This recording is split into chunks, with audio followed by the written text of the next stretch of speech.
السلام علیکم۔ اگر آپ ہمارے چینل پہ نئے ہیں تو اس کو سبسکرائب کر لیں اور بیل آئیکن کو پریس کرنا مت بھولیے گا تاکہ ہماری ہر آنے والی ویڈیو کا نوٹیفیکیشن آپ کو مل سکے۔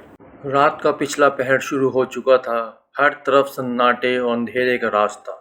خلق خدا اپنے گھروں میں نرم بستروں پر پرسکون نیند کے مزے لے رہی تھی، لیکن میں اس وقت قبرستان میں کھڑا کسی کا منتظر تھا۔ یہ قبرستان میرے گھر کے قریب ہی واقع تھا۔ یہ قریب 50 برس پرانا قصہ ہے۔ اس وقت میری عمر بمشکل 10-12 برس ہوگی۔ ان دنوں آبادی بھی اتنی نہیں تھی۔ دن میں ہی ہمارے علاقے میں لوگ چیدہ چیدہ ہی نظر آتے تھے، کیونکہ اس وقت یہاں کی آبادی چند گھروں پر مشتمل تھی جو ایک دوسرے سے دور دور واقع تھے۔ اندھیرا ہوتے ہی پورے علاقے میں ہو کا عالم ہو جاتا تھا۔ اس وقت لگتا تھا جیسے یہاں انسان بستے ہی نہیں۔ ہمارے علاقے میں قبرستان بھی تھا جس کے حوالے سے عجیب عجیب کہانیاں مشہور تھیں کہ اس میں آسیب، چڑیل، بھوت، پریت وغیرہ کا بسیرا ہے۔ اسی خوف کے باعث اندھیرا ہوتے ہی سناٹا چھا جاتا تھا۔ ہمارے علاقے میں ایک بزرگ بابا گل شاہ بخاری کا بھی مزار تھا، اور جو آج بھی اسی طرح اپنی پوری شان سے موجود ہے۔ بہرحال اس قبرستان سے جڑی ایسی باتوں کو میں نے کبھی سنجیدگی سے نہیں لیا تھا۔ اگر ایسا ہوتا تو میں رات کے اس پہر یہاں کھڑا اس کا انتظار نہیں کر رہا ہوتا۔ وہ ایک حسینہ تھی، نہیں، اسے اپسرا کہنا چاہیے۔ یہ بھی نہیں، میرے خیال میں اسے پری کہنا زیادہ مناسب ہوگا۔ وہ پری روزانہ رات میں اسی وقت قبرستان میں مجھ سے ملنے آتی تھی۔ اس سے پہلے ملاقات چند روز پہلے ہی ہوئی تھی، جب میں حسب معمول رات گئے گھر لوٹ رہا تھا۔ راتوں کو دیر تک گھر سے باہر رہنا میری عادت تھی۔ میری راتیں بازار حسن کے رنگین ماحول میں گزارا کرتی تھیں، جہاں رقص و سرور اور شباب و کباب کی مست کر دینے والی محفلیں مجھے بے خود رکھ دیتی تھیں۔ پھر رات کے آخری پہر میں گھر کی راہ لیتا تھا۔ اس رات بھی میں لڑکھڑاتے قدموں سے گھر کی جانب رواں دواں تھا کہ گھر کے نزدیک اس قبرستان میں وہ پری رقص کرتی ہوئی نظر آئی۔ پھر مجھے اپنے قدموں پر اختیار نہیں رہا اور میں بے خود قبرستان میں داخل ہو گیا، اور ماہ جبین جس کا خیرہ کن حسن جذبات میں ہلچل مچا رہا تھا، رقص کرتی میرے نزدیک آتی گئی، اور جب میں اسے چھونے کے لیے آگے ہاتھ بڑھانے لگا تو بجلی کسی تیزی سے لہراتی بل کھاتے دور ہو جاتی۔ اس کا یہ ہجان خیز رقص دیر تک جاری رہا۔ پھر رقص تھما تو جیسے ہوائیں تھم سی گئیں، ہر طرف سکون چھا گیا، اور وہ حسینہ اپنے حسن کی آنکھ سے میرے وجود کو گرماتی ہوئی رخصت ہو گئی۔ اب یہ روز کا معمول بن گیا تھا۔ میں ہر روز اسی وقت قبرستان میں موجود ہوتا، پھر اس ہوش ربا کی آمد ہوتی، اس کا مسحور کن رقص ہوتا، پھر وہ مجھ سے پیار بھری باتیں کر کے رخصت ہو جاتی۔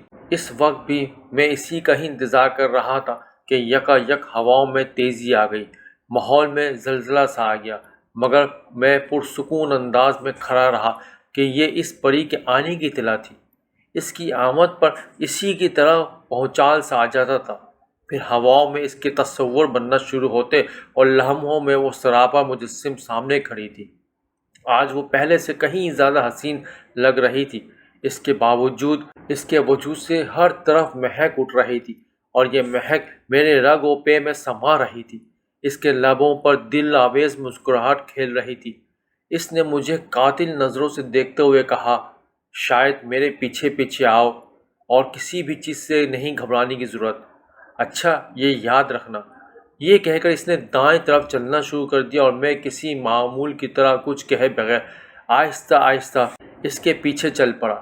کہیں دور روشنی نظر آ رہی تھی، اور میں اس روشنی کو دیکھ رہا تھا جو اب بہت واضح ہو رہی تھی۔ میرے ذہن میں یہی سوال گردش کر رہا تھا کہ حسینہ مجھے کہاں لے کر جا رہی ہے۔ یہ کیسا سفر تھا جو ختم ہونے کو ہی نہیں آ رہا تھا۔ اچانک ہم روشنی کے قریب پہنچ گئے، اور وہ روشنی جو مجھے دور سے نظر آ رہی تھی دراصل ایک آگ تھی۔ اس کی لپٹیں بہت اوپر تک جا رہی تھیں۔ یہ آگ ایک دائرے کے صورت میں جلی ہوئی تھی۔ اس دائرے میں کچھ حسینہ رقص کر رہی تھیں۔ پھر حیرت کی بات اور بھی یہ تھی کہ جہاں سے ہم چلے تھے ہم وہیں کھڑے تھے۔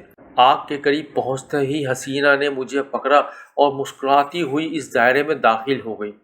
آگ نے ہمارا کچھ بھی نہیں بگاڑا، لیکن آگ میں گزرتے ہوئے میرا دل اچھل کر حلق میں آ گیا اور سانسیں رکتی ہوئی محسوس ہوئی، جبکہ اس نے اسی دل آویز مسکراہٹ سے مجھے دیکھا اور دوسری حسیناؤں کے ساتھ خود بھی رقص میں شامل ہو گئی۔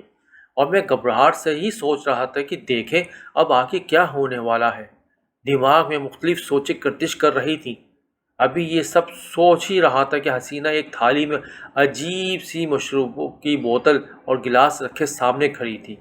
لو یہ پی لو، اور دماغ پر زیادہ زور مت دو ورنہ تمہارا دماغ پھٹ جائے گا، اس نے اپنی مخصوص سی مسکراہٹ سے مجھے جواب دیا۔ میں نے فوراً بوتل اٹھا کر براہ راست منہ سے لگا لی اور ایک ہی گھونٹ میں بوتل خالی کر ڈالی۔ ابھی بوتل رکھنے میں بھی نہ پایا تھا کہ حسینہ نے دوسری بوتل میرے ہاتھ میں تھما دی۔ میں کبھی بوتل کو کبھی حسینہ کو حیرت زدہ سا ہو کے دیکھ رہا تھا۔ ابھی تو اس کے پاس ایک ہی بوتل تھی، دوسری اس کے پاس کہاں سے آئی؟ میں اسی سوچوں میں گم تھا کہ حسینہ کی زہر انگیز آواز سنائی دی۔ کیوں بے چین ہو؟ نہیں تو ایسی تو کوئی بات نہیں، میں نے گھبراتے ہوئے جواب دیا۔ ہم بھی رقص کرتے ہیں، اس نے دعوت دیتے ہوئے کہا۔ پھر ہم اس موسیقی پر رقص کرنے لگے جو نہ جانے کہاں سے گونج رہی تھی۔ آج ہم دونوں ہمیشہ کے لیے ایک ہو جائیں گے، حسینہ نے عجیب پر اصرار انداز میں کہا۔ کیا مطلب؟ میں نے کہا۔ مطلب ہم ایک ہو جائیں گے، یہ جان لو بس۔ کیسے؟ میں نے گھبراہٹ پر قابو پاتے ہوئے اس سے پوچھا۔ بس اب کچھ ہی دیر میں تمہارے جسم کا تمام خون پی جاؤں گی، یعنی تمہارے جسم کا تمام خون میرا ہو جائے گا اور یوں تم مجھ میں سما جاؤ گے۔ اس کی بات سن کر تو میرے تو ہوش ہی اڑ گئے۔ نہیں، تم ایسا نہیں کر سکتی۔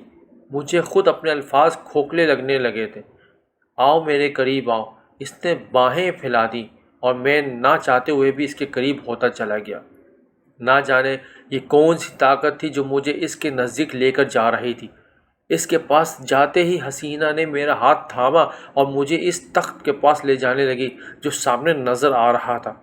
ہم دونوں جیسے جیسے تخت کی طرف بڑھ رہے تھے، ہمارے پیچھے مبارک ہو کی آوازیں بلند ہوتی جا رہی تھیں اور اس کے ساتھ ساتھ مدہوشی مجھ پر چھاتی جا رہی تھی۔